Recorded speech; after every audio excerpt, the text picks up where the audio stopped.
Did you know he was going to kill himself? Of course not. If I did, of course not.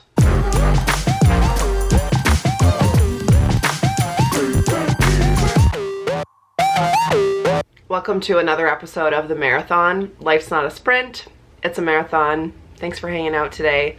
My name's Mare. I would love it if you laced up and subscribed and became a marathoner. This is a video that I have put off forever. It's something I'm quite confident I've never talked about in a video.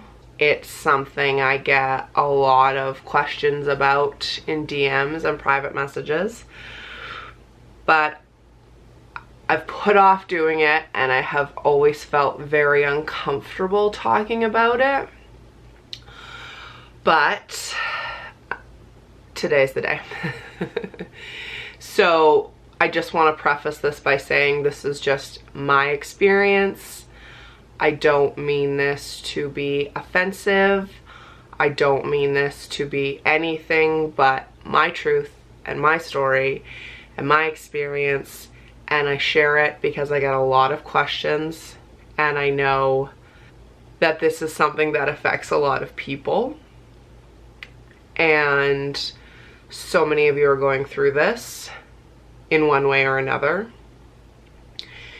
And I mean this in the most from my heart with love way.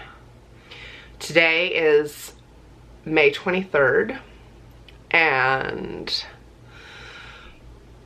would have been my 9-year wedding anniversary. It's a date that is difficult for a lot of reasons. If you're new to my channel, this is gonna be all over the place. You can probably tell I'm very uncomfortable and trying to choose my words wisely. Today would have been my 9-year wedding anniversary, but it is not. Last year on June 9th, my husband Jeremy committed suicide after years and years of struggling with anxiety and depression. I loved Jeremy and he loved me deeply, but it was very hard. He'd always battled with anxiety and depression, but once it became something that came to the forefront and much more difficult for him to handle, it was very difficult, very quickly, and something that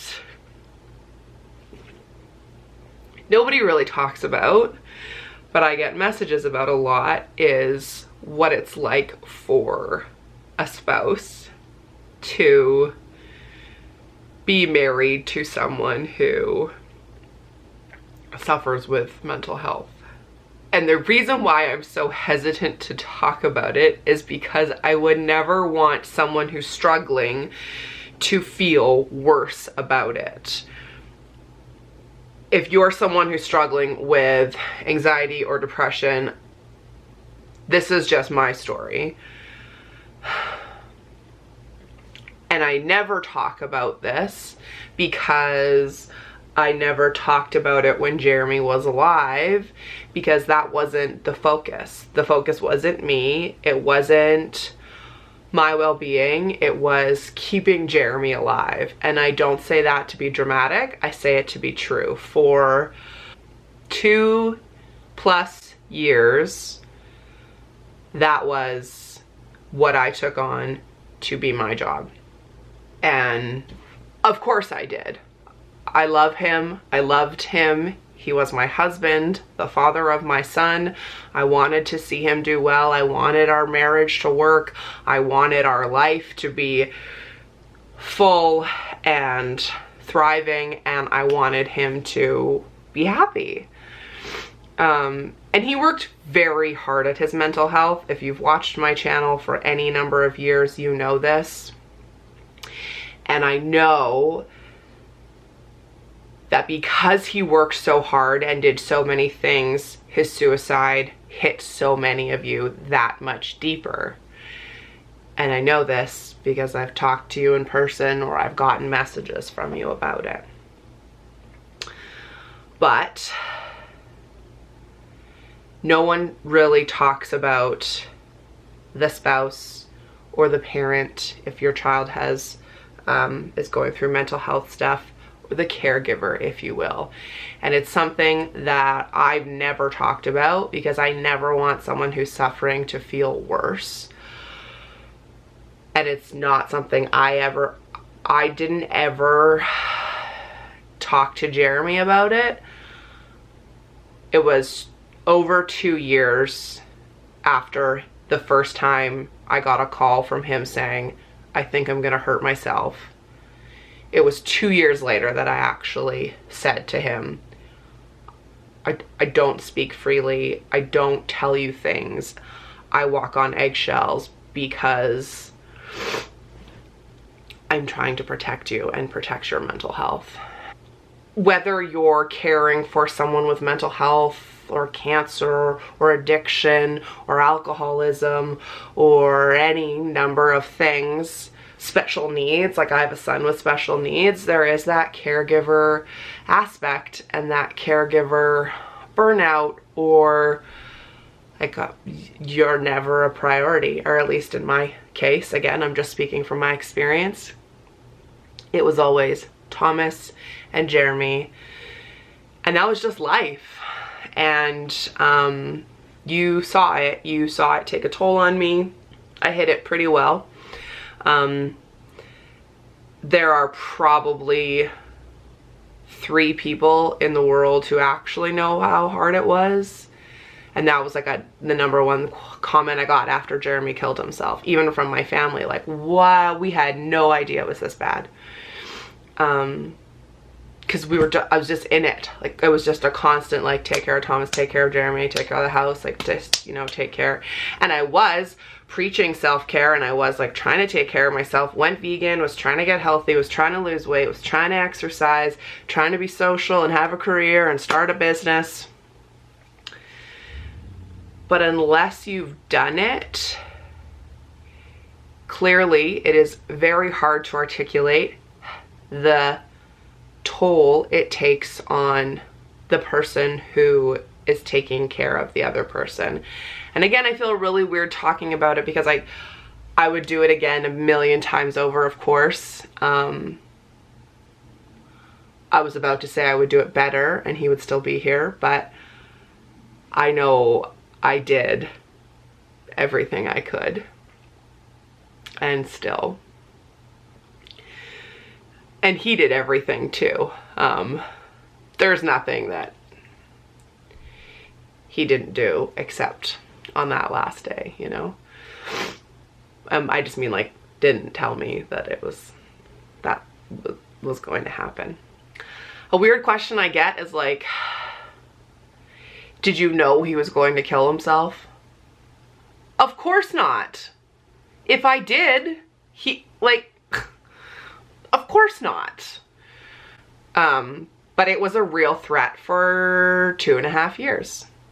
Did I think he was going to do it that day? No. Would I have left the house that day? No. Would I have called 911? Yes. Like, I basically just want to say, if you are someone who's taking care of someone with special needs or mental health or who is sick, I see you and you are not alone. And it's okay to take care of yourself. In fact, it's vital. It's something I talk about now, and I truly mean it when I talk about, like, the oxygen mask analogy of you put on your oxygen mask before you can put on someone else's. I would say I was probably like a week or 2 from a nervous breakdown before Jeremy killed himself. Like, my aunt, who I talk to very often, and my closest girlfriends were really scared for my safety, for my health, for my emotions. They were really scared. When you're a caregiver, you're so focused on that. Like, mine was just like, keep Jeremy alive, keep Thomas happy. Like, you know, it is not selfish to put yourself first. It's not selfish to take care of yourself. It is not selfish. I could just say that for the next 10 minutes. Partly because I'm telling myself that. Because, you know, I'm still struggling with stuff that happened and has happened since. Jeremy worked really hard to take care of himself. And still, it was very hard on our relationship. I mean, we talked about going to marriage counseling. We'd been in therapy for years. We went away last May to like a marriage counseling retreat. It was really difficult on our relationship. And that's something that nobody ever talks about. Because as much as I knew it wasn't my job to be responsible for his life, what the hell else was I gonna do? Right? Like, in that situation. I don't have any regrets. Like, I'm not gonna sit here and say like, I wish I had taken care of myself. I wish. Like, I don't live like that. But now, like Maya Angelou says, when you know better, you do better. So now, like, you see me getting respite from Thomas, like getting a break from him, getting sleep, trying to eat better, exercising, being mindful of with whom I spend my time, cutting out toxic people, not really drinking. Like, I probably drink maybe one day a month, probably once every 6 weeks. Like, it might get a little bit more because it's summer and hashtag patio season, but I know this is like waffly and rambly, but it's not something I've ever talked about. And it's always way easier to take care of someone else than it is to take care of yourself. It's easier to advocate for someone else. It's easier to jump to action when there's an emergency with someone else. It's much easier to help other people, in my experience, and it is way harder to ask for help, as I don't do. I don't ask for help. I suck at it. I don't tell people when I'm struggling. I suck at that. I need to learn. My therapist has been telling me this for however long I've been seeing her, since 2014. It was like one of the first things she said to me in Jer was like, you need to tell people how hard it is and you need to ask for help. Which we did. But I don't think people really understand or understood. And it's important to ask for help. And to take care of yourself and to not put it on yourself. Like, you are not responsible for someone else's well-being. Like, I feel responsible for Thomas's well-being because he's a 7-year-old with autism who has hearing loss. But when it comes to adults, that's not your responsibility. In fact, I want to read something that Ariana Grande posted today because it was like so... That woman, she is young, she is teeny, she is fierce. Like, from Manchester to stuff she posts, like, she is incredible. And someone was giving her crap on Twitter for breaking up with her ex, and then she said, how absurd that you minimize female self-respect and self-worth for saying someone should stay in a toxic relationship because he wrote an album about them. I'm not a babysitter or mother, and no woman should feel that they need to be. I've cared for him and tried to support his sobriety and prayed for his balance for years, but shaming, blaming women for a man's inability to keep his shit together is a very major problem. Of course, I didn't share how hard or scary it was while it was happening, but it was. I'll continue to pray from the bottom of my heart that he figures it out. So obviously, like, sobriety wasn't Jer's issue, and I'm not saying like, oh, he should have just gotten his shit together, because mental health is fucked. Like, it's hard. Watching it firsthand, like, life just, it was too much for him to bear no matter what he tried. But like she's saying, it is not your responsibility. And I just want to save other women and men, from like fully engulfing that into their self and taking on that responsibility. Because I tried like hell. We were together from 2005 until 2017. And, you know, in those last few years, I tried my damnedest to do everything in my power to help him. And still, I am a widow. If this makes no sense to you, you've never been in this situation, that's cool. Like, you don't have to understand every video, but I hope that you have some takeaway. And if it's hard for you, you're not alone. Since it's would have been our wedding anniversary, it still is a day, and it's still an acknowledgement of what was. And there was a lot of love, and there was a lot of memories and support. He was very supportive of me and my business and my channel and everything I was doing. He was just like in awe of it.